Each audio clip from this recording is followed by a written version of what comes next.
Hey Microsoft Teams users! Teams is where your organization comes together for chat, meetings, and collaboration. But with Teams, you can do more.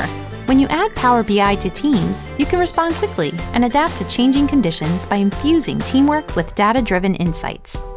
With the new Power BI app for Teams, it's now even easier to find all of the dashboards and reports you use. And you can share them with your colleagues right from the app.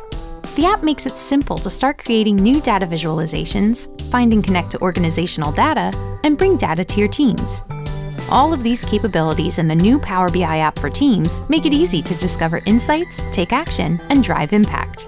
You can quickly share reports without having to leave a chat or meeting to keep the conversation going.